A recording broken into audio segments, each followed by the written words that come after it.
ओम शांति। सभी दिव्य फरिश्तों का अव्यक्त वाणी रिवीजन क्लास प्रश्न उत्तर के रूप में सबका दिल से स्वागत है। आज हम तारीख ले रहे हैं मुरली की 2 फरवरी 1972। तो पहला प्रश्न है, अव्यक्त स्थिति क्या है और इसका क्या महत्व है। उत्तर में बाबा ने कहा, जो व्यक्त देश और कर्तव्य में रहते हुए भी कमल पुष्प के समान न्यारा और एक बाप का सदा प्यारा रहता है, ऐसे अलौकिक स्थिति वाले व्यक्ति अव्यक्त स्थिति में कहलाते हैं। वह उनको हम टाइटल भी देते हैं अल्लाह अथवा प्रीत बुद्धि। आगे जानते हैं इसका महत्व क्या है।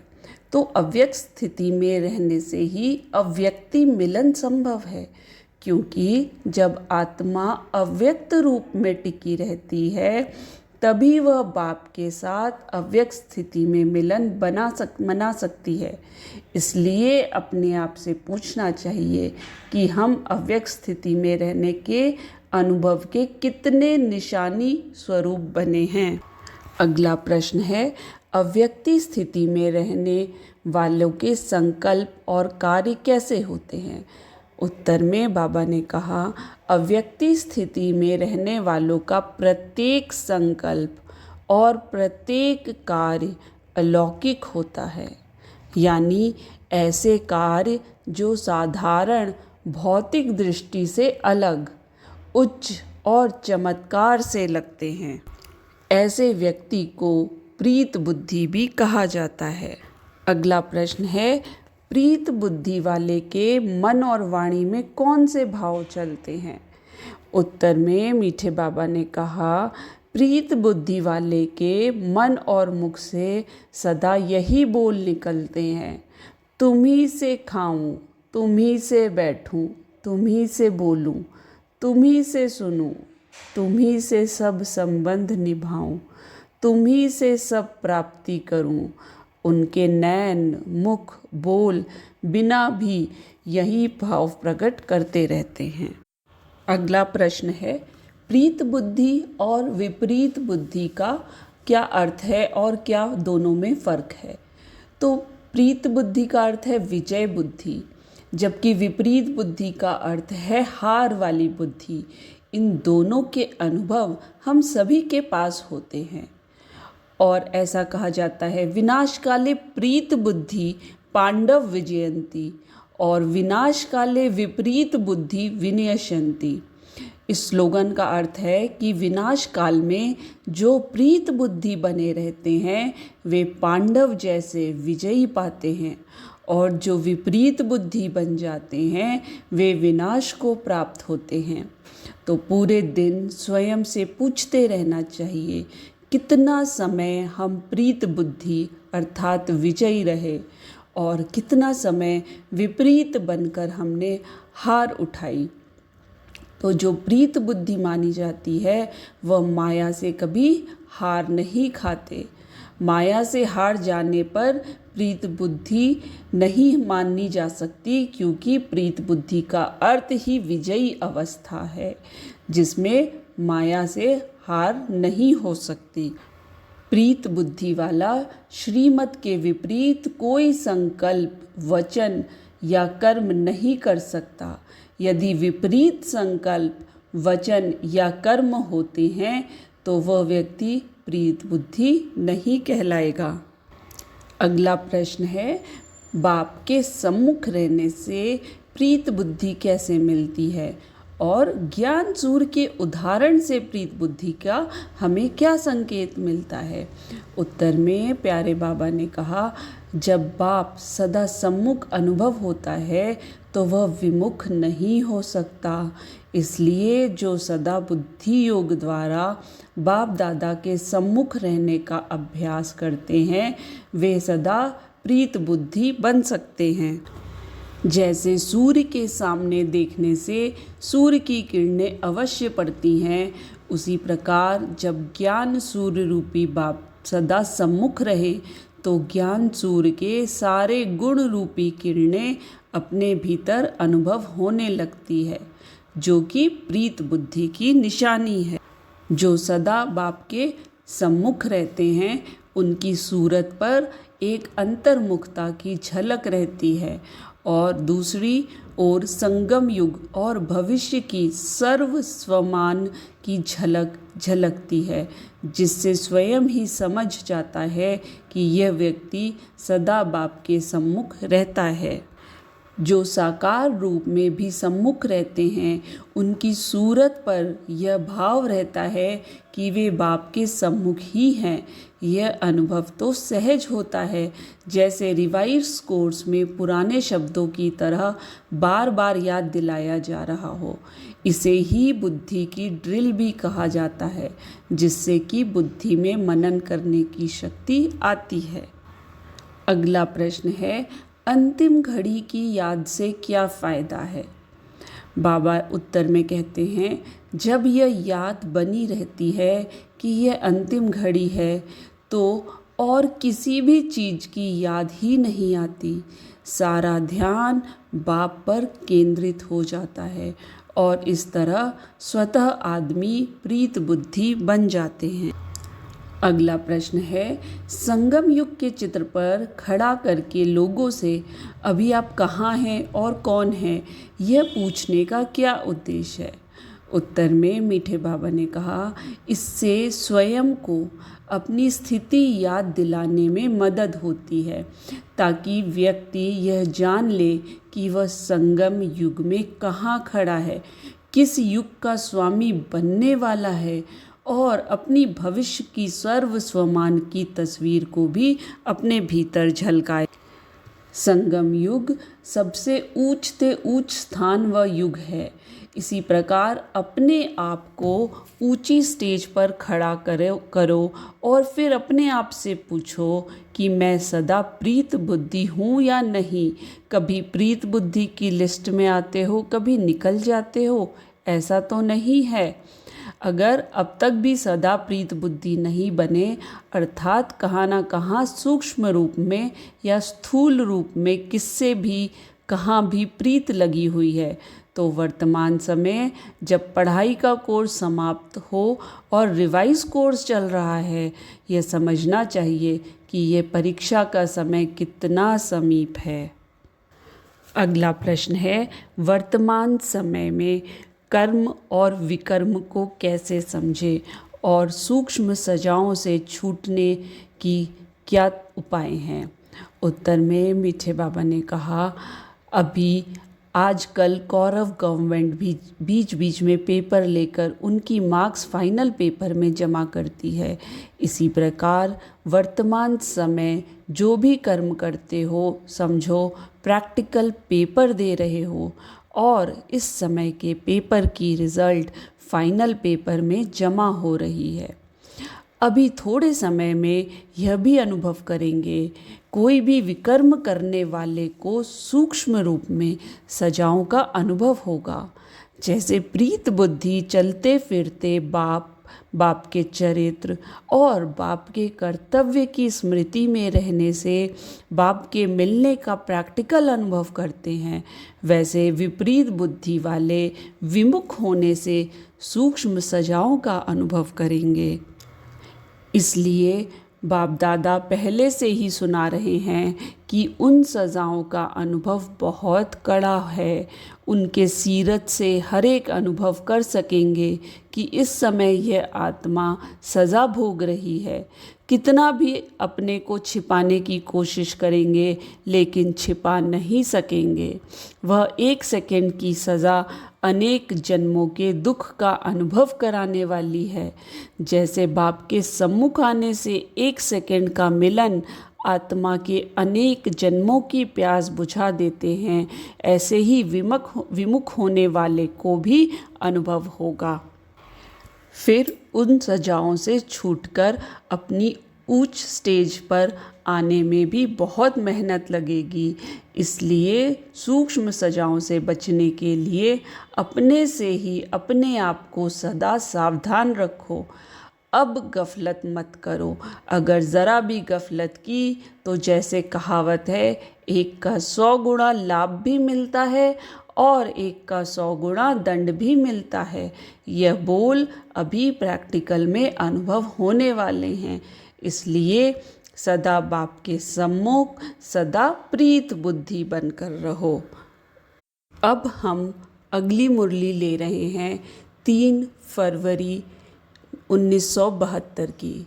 मुरली का टाइटल है स्वयं के जानने से संयम और समय की पहचान।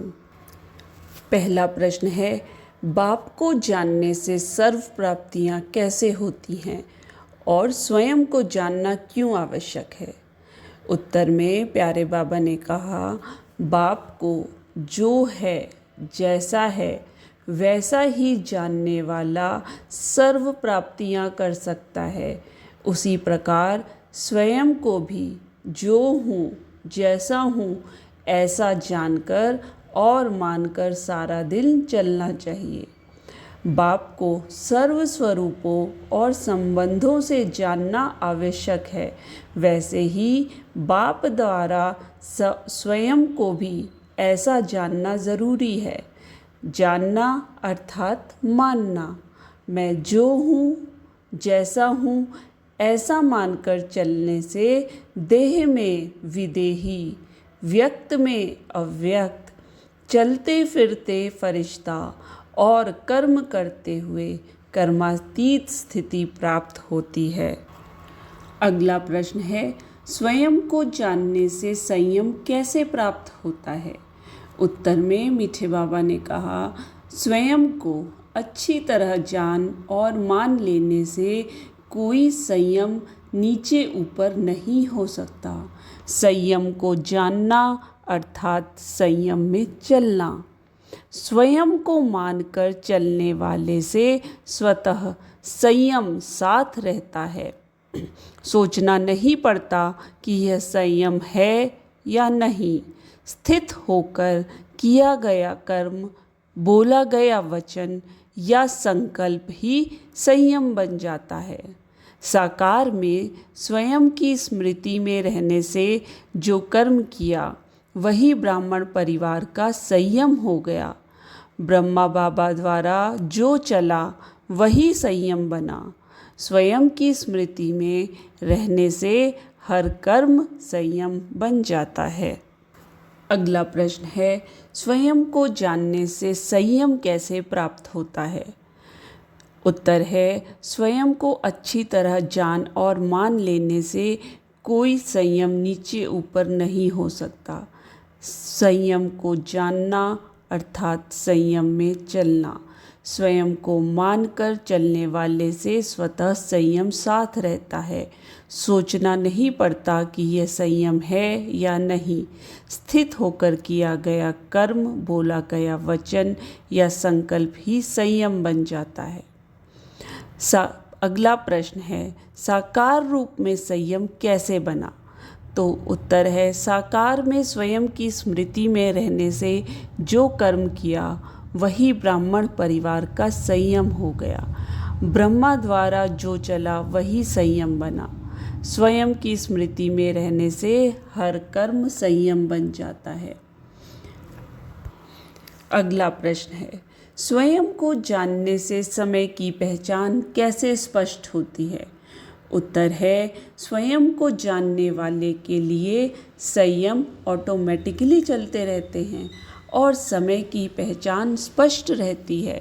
जैसे बड़े ऑफिसर्स के सामने प्लान होता है या एरोप्लेन चलाने वाले के पास रास्ते का प्लान होता है, वैसे ही सारा दिन स्वयं की स्मृति रहती है। स्वयं को जानने वाला जो कर्म करेगा वही संयम बन जाएगा। उनको देख सभी फॉलो करेंगे, ऐसी स्मृति सदा रहे। पुरुषार्थ की जो पहली स्टेज होती है उसमें हर कदम पर सोचना पड़ता है कि ये राइट है या रॉन्ग।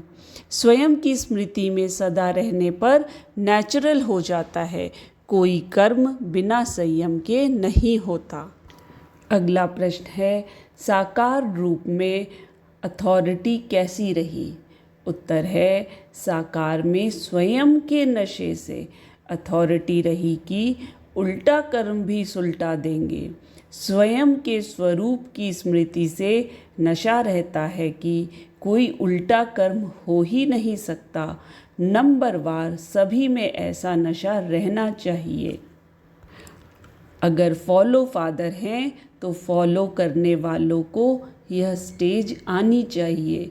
साकार रूप पहली आत्मा है जो निमित्त बनाकर दिखाया। नंबरवार आत्माएं फॉलो कर सकती हैं। निराकार स्वरूप अलग है, साकार में दिखाया सब फॉलो कर सकते हैं। जैसे गाड़ी पटरी पर चलती है तो निश्चय रहता है कि एक्सीडेंट नहीं होगा। स्वयं की स्मृति का नशा और फाउंडेशन ठीक होने पर कर्म और वचन संयम के बिना नहीं हो सकते। ऐसी स्टेज अब समीप आ रही है। अगला प्रश्न है, स्वमान से अभिमान क्यों नहीं आता और अपनी स्टेज को कैसे चेक करें? उत्तर में मीठे बाबा ने कहा, स्वमान में स्थित होने से अभिमान नहीं आता। जितना स्वमान उतनी निर्माणता। निश्चय की विजयी अवश्य हैं। हर कर्म में विजयी हैं क्योंकि हर कर्म संयम का प्रमाण है। तो चेक करो कहाँ तक इस स्टेज के नज़दीक हो। नज़दीक आने पर दूसरों के नंबर भी नज़दीक आएंगे। दिन प्रतिदिन परिवर्तन का अनुभव होता होगा। वेरीफाई कराना अलग है, अपने पे निश्चय रखना अलग है। पता नहीं राइट है या रॉन्ग, संकल्प भी मिट जाते हैं। स्वयं के नशे में कमी नहीं होनी चाहिए। कारोबार के संयम के प्रमाण रिगार्ड देना भी संयम है। साकार द्वारा दिखाई बातें फॉलो करना सहज हो जाता है। अब महान और गहन गति वाला पुरुषार्थ करना है। साधारण पुरुषार्थ बचपन का था, अब विशेष आत्माओं के लिए विशेष पुरुषार्थ करना है। अगली मुरली है 5 फरवरी 1972। इसका टाइटल है नशा और निशाना। पहला प्रश्न है, क्या 1 सेकंड में अपने को संपूर्ण निशाने और नशे में स्थित कर सकते हो? क्या ऐसा नशा सदैव रहता है? उत्तर में मीठे बाबा ने कहा, संपूर्ण निशाना क्या है उसको तो जानते हो। जब संपूर्ण निशाने पर स्थित हो जाते हो तो नशा तो रहता ही है। अगर निशाने पर बुद्धि नहीं टिकती तो नशा भी नहीं रहेगा। निशाने पर स्थित होने की निशानी है नशा। जो स्वयं नशे में रहते हैं वह दूसरों को भी नशे में टिका सकते हैं। जैसे कोई हद का नशा पीता है तो उनकी चलन से, नैन चैन से कोई भी जान लेता है इसने नशा पिया हुआ है। इसी प्रकार यह सभी से श्रेष्ठ ईश्वरीय नशा है। इसमें स्थित रहने वाला भी दूर से दिखाई देगा, दूर से ही अवस्था महसूस होगी। यह ईश्वरीय लगन में रहने वाली आत्मा है। कहीं भी आते जाते हो तो लोग देखने से समझे कि यह प्रभु की प्यारी न्यारी आत्मा है। भक्ति मार्ग में भी नैन चैन से प्रभु प्रेमी आते थे। तो ऐसी स्थिति इस दुनिया में रहते हुए, ऐसी कारोबार में चलते हुए समझते हो कि यह अवस्था रहेगी या सिर्फ लास्ट में दर्शन मूर्त की यह स्टेज होगी? क्या समझते हो? अंत तक साधारण रूप ही रहेगा, वह झलक चेहरे से दिखाई देगी। अगला प्रश्न है, क्या फर्स्ट सेकंड आत्माओं के जाने के बाद यह झलक नहीं दिखेगी? उत्तर में बाबा ने कहा, नहीं, सन शोज फादर गाया हुआ है। फादर का शो बच्चे प्रैक्टिकल में लाएंगे। अहो प्रभु की पुकार और पश्चाताप की लहर आएगी। जिन्होंने साकार में अनुभव नहीं किया वह भी बाप के परिचय से मानेंगे। बाप आए हैं लेकिन हमने कुछ नहीं पाया। प्रैक्टिकल रूहानी झलक और फरिश्तेपन की फलक चेहरे से चलन से दिखाई देगी। अपनी और निमित्त आत्माओं की स्टेज देखकर अनुभव करेंगे बाप ने इन्हें क्या बनाया। फिर पश्चाताप करेंगे। ज्ञान से नहीं जानेंगे, प्रैक्टिकल चेहरे से झलक दिखेगी। अगला प्रश्न, विश्व के आगे कौन प्रख्यात होंगे? उत्तर है, बाप के महावाक्य हैं, मैं बच्चों के आगे प्रत्यक्ष होता हूँ। विश्व के आगे बच्चे प्रख्यात होंगे। साकार में बाप का कर्तव्य प्रत्यक्ष करना था, अब बच्चों का कर्तव्य प्रख्यात होना और बाप का बैकबोन बनना है। जय जयकार शक्तियों की और अहो प्रभु बाप के लिए। आपस में अनुभव करते हो विशेष अटेंशन पर निशाने नशे का रहता है तो बड़े संगठन में भी विशेष दिखाई देता है। साधारण अटेंशन बदलकर नेचुरल विशेष अटेंशन हो जाएगा।